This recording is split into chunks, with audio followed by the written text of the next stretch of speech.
Most people think that Iran's major enemy in the Middle East is Israel.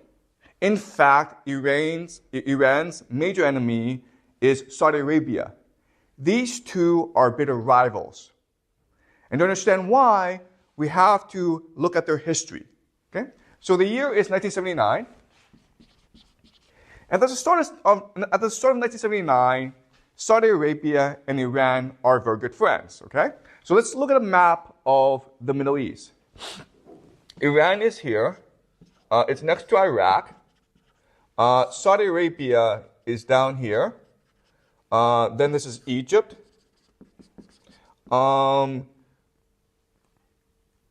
You have Yemen here, Oman. This is the Strait of Hormuz. And this is the Suez Canal, okay? The Red Sea, basically. And in 1979, Saudi Arabia and Iran were very good friends. They had a lot of similarities. They were both monarchies. They were ruled by a king. They were secular. They relied on American power to defend itself. And they were both oil exporters, both very prosperous oil exporters. But then, in 1979, a political earthquake radically changed the landscape of the Middle East. In 1979, there was a bottom-up revolution called the Islamic Revolution. Before 1979, there was a general consensus agreement in the Middle East that religion and politics would be separated. But in 1979, the people in Iran demanded three things. Okay?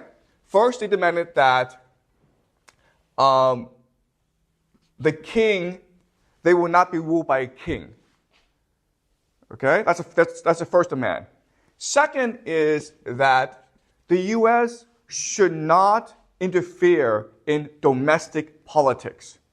Remember that before the king, the Shah, was supported by the American military.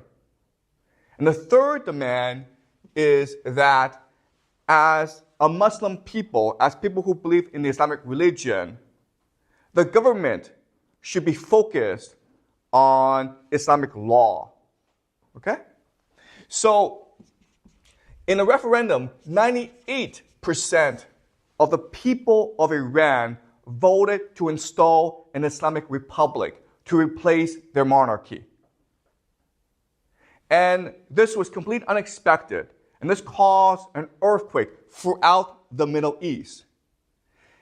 In November of 1979, 600 religious extremists tried to besiege Mecca, okay? Mecca is the holiest city in the Islamic religion because it's the birthplace of the Prophet Muhammad. 600 extremists tried to take the city over and demand three things, okay? That the Saudi Arabian monarchy should abdicate. The United States should remove itself from the internal affairs of Saudi Arabia, and Saudi Arabia should be governed by Islamic law.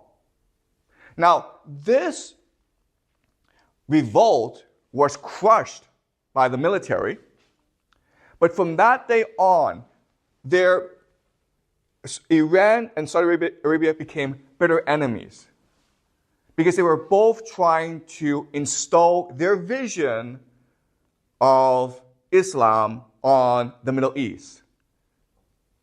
Okay? So, this rivalry between Iran and Saudi Arabia took three forms. Okay? The first form is religious. So even though they're both Muslim countries, Islamic countries, they have different versions of the religion. Okay? So Saudi Arabia is Sunni, and Iran is Shiite. Now, you may ask what the difference between these two different branches of the religion are? And the answer is no one actually knows. It's a very complicated issue. The major difference is this.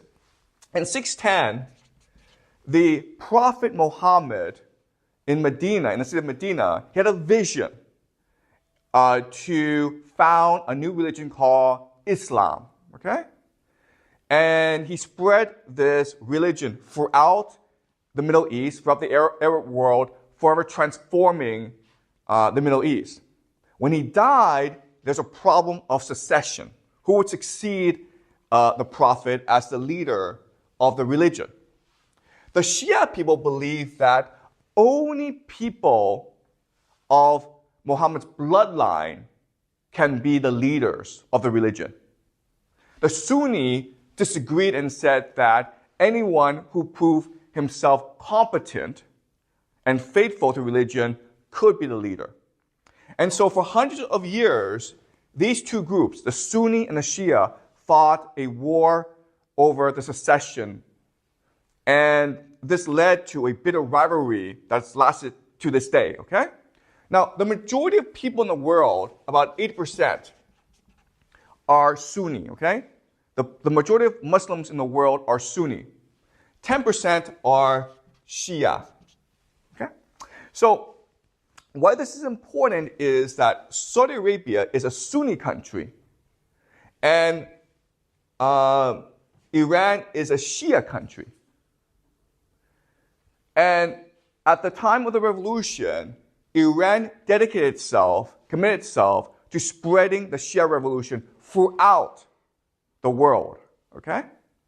Now, Saudi Arabia considers itself the leader of the Islamic world because it is home to both Mecca and Medina, which are the two holiest cities in the entire Islamic religion. As you may know, there's a requirement that as a Muslim, you must take a Hajj, a pilgrimage, to Mecca and Medina once in your lifetime. Okay? And because Saudi Arabia controls Mecca and Medina, that's really the source of Saudi Arabia's authority over the Islamic world.